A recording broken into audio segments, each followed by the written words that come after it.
اس کتاب کی مدد سے ہم اپنی نگیٹو سوچ اور برے عادتوں کو بدل سکتے ہیں۔ ہم جو چاہتے ہیں اس کے بارے میں اچھے سے جان کر اور ڈیولپمنٹ کے صحیح سٹیپ اٹھا کر ہم مونگ مینٹالٹی کو حاصل کر سکتے ہیں۔ مونگ مینٹالٹی ہمیں دھوکے اور پریشانی سے باہر نکالتی ہے اور ہمیں اپنی لائف کا صحیح پرپس ڈھونڈنے میں مدد کرتی ہے۔ مونگ کی طرح سوچ کر ہم اپنے مائنڈ کو بھی ڈیولپ کر سکتے ہیں۔ ایک مونگ کی طرح سوچ کر ہمیں پتہ چلے گا کہ کیسے ہم اپنے ڈر کو یوز کر سکتے ہیں۔ ہم اپنے برے تھاٹس مائنڈ سے نکال سکتے ہیں اور نیگیٹیوٹی کو دور کر سکتے ہیں، اپنے آپ کو زیادہ سوچنے سے روک سکتے ہیں۔ اس بک کی ہر ایک بات آتھر نے خود اپنی زندگی میں ایکسپیرینس کیا ہے۔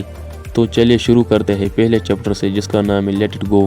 اکثر لوگوں میں یہ پرابلم ہے کہ وہ خود اپنی لائف کا فیصلہ نہیں لیتے، مطلب ہم اسے نہیں چنتے جو ہمارے لیے ضروری ہوتا ہے، بلکہ ہم ان چیزوں کو ایکسیپٹ کرتے ہیں جو ہمارے آس پاس کے لوگ ضروری سمجھتے ہیں۔ جب ہم ان چیزوں کو اپناتے ہیں جو ہم نہیں چاہتے تھے تو ہم سٹریس رہتے ہیں۔ مونگ کی طرح سوچنے کا پہلا سٹیپ ہے اپنی ویلیو پہچانے اور اپنی طرح سوچے۔ جب آپ کو اپنی ویلیو پتہ چلتی ہے تو آپ کو یہ بھی پتہ چلتا ہے کہ ہم اپنی لائف میں کیا کر سکتے ہیں۔ آپ کو صحیح گائیڈنس ملتی ہے کہ آپ کون سے لوگ اور راستہ اپنائیں گے جو آپ کے لیے صحیح ہوگا۔ سکسیس ہمیں اپنی ویلیو سے ملتی ہے، جتنا زیادہ ہم اپنی ویلیو بڑھائیں گے اتنی ہی بڑی سکسیس ہمیں ملے گی۔ سکسیس ہمارا انعام ہوتا ہے، نہ کہ ہماری ویلیو۔ ویلیو ہمارے اندر ہوتی ہے جس سے ہم اپنے آپ کو سکسیس کے قابل بناتے ہیں۔ ابھی جو آپ اپنی لائف میں دن اور رات کرتے ہیں وہ آپ کی ویلیو ہے اور اسی کے مطابق آپ کو فیوچر میں سکسیس ملے گی۔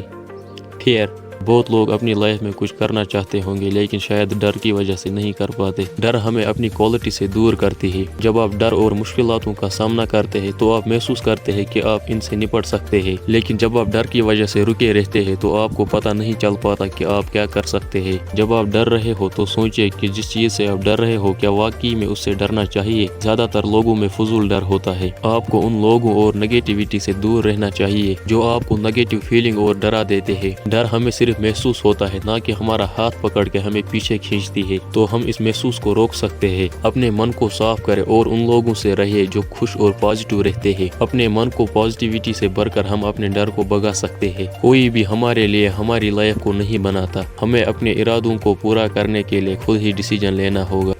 گرو، جب ہم بڑے ہو رہے ہوتے ہیں تو اکثر ہم دو باتیں سنتے ہیں۔ پہلا، آپ اپنی لائف میں کچھ بھی نہیں کر سکتے۔ دوسرا، آپ اپنی لائف میں کچھ بھی کر سکتے ہیں جو آپ چاہتے ہیں۔ جبکہ سچ تو یہ ہے کہ آپ جو چاہتے ہیں وہ آپ نہیں بن سکتے، لیکن آپ وہ بن سکتے ہیں جو آپ ہیں۔ آپ کو پتہ ہونا چاہیے کہ ہم سب کا ٹائم لمیٹڈ ہے، اس لیے اپنے ٹائم کو کسی اور کے لیے برباد نہ کریں۔ ہماری صبح کی انرجی دن بھر چلتی ہے، اسی لیے اپنی لائف کو میننگ فل بنانا صبح سے ہی شروع ہوتا ہے۔ جب آپ صبح کی شروعات سٹریس اور پریشانی سے کرتے ہیں تو آپ اپنے آپ کو دن بھر ویسا ہی پائیں گے۔ اسی لیے ہر صبح کی شروعات خوشی سے کریں، جس سے آپ پورے دن اپنے کام پر فوکس کر پائیں گے۔ آپ جس خیال کے ساتھ شام کو سوتے ہیں اس کا اثر آپ کی صبح پر پڑتا ہے۔ اگر آپ اس سوچ کے ساتھ سوتے ہیں کہ کل صبح کچھ اچھا کرنا ہے تو کافی چانسز بڑھ جاتے ہیں کہ آپ اگلے دن اسی طرح کام کریں گے۔ کوئی بھی بڑا بدلاؤ چھوٹے سٹیپ سے ہی ہوتا ہے، اسی لیے کسی بھی چھوٹی بات کو معمولی نہ سمجھیں۔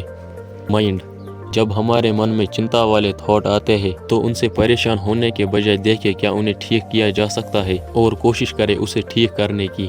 ایگو، بہت سارے لوگوں کے اندر ایگو ہوتا ہے کہ مجھے سب کچھ پتا ہے۔ یہ ایگو انہیں اور سیکھنے اور آگے بڑھنے سے روکتی ہے، اسی لیے کبھی بھی یہ نہ سمجھے کہ مجھے سب کچھ پتا ہے، بلکہ اور سیکھنے کی کوشش کرے۔ ایگو کے دو فیس ہوتے ہیں، ایک پل یہ ہمیں کہتا ہے کہ میں سب سے مہان ہوں اور دوسرے ہی پل یہ کہتا ہے کہ میں سب سے برا ہوں۔ مطلب ہمیں پتا ہی نہیں کہ ہم کیا ہے، کیا چاہتے ہیں، کیا کر سکتے ہیں۔ خود کو جاننا بہت ضروری ہے۔ اپنی سچائی صرف ایگو کو دفع کرنے سے ہی پتا چلتی ہے۔ اپنے اندر سیلف کانفیڈنس پیدا کرے، ایگو نہیں۔ اپنے اندر دیکھو کیا اچھائی ہے اور کیا برائی ہے۔ برائی کو ختم کرنے کی کوشش کرے اور اچھائی کو ڈیولپ کرنے کی، جس سے آپ آگے بڑھ سکتے ہیں۔ ایگو سے خیال آتا ہے کہ میں سب کچھ جانتا ہوں، اور سیلف ریسپیکٹ سے خیال آتا ہے کہ میں کسی سے بھی سیکھ سکتا ہوں۔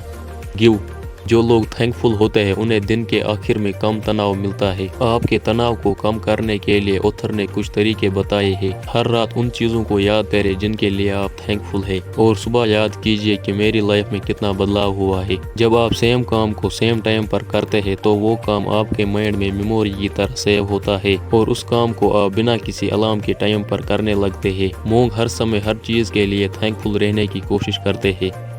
تھرو ادر، دوسروں کا مدد کرنا آپ کا الٹیمیٹ گول ہونا چاہیے، کیونکہ ہیلپ اور لو ایک سرکل کی طرح ہوتا ہے۔ مطلب اگر آپ کسی کی ہیلپ کرو گے تو وہ کسی اور طرح آپ کو ریٹرن ملے گا، پر پرابلم تب آتی ہے جب آپ اسی انسان سے ایکسپیکٹ کرتے ہو جس کی مدد آپ نے کی۔ اسی لیے جتنا آپ انکنڈیشنلی لو پھیلائیں گے اتنا ہی وہ آپ کے پاس واپس آئے گا۔ دوسروں کی مدد کرنے سے ہمارا مائنڈ شانت ہو جاتا ہے۔ جب آپ دوسروں کی سیوا کرتے ہیں تو آپ گریٹفل محسوس کرتے ہیں اور آپ کا ڈر بھی دور ہو جاتا ہے۔ تھینک یو دوستو، اگر آپ کو ویڈیو پسند آیا تو ویڈیو کو لائک کریں، ساتھ ہی چینل کو بھی سبسکرائب ضرور کرنا تاکہ آپ کو ایسی ہی نالجبل ویڈیوز ملتی رہے۔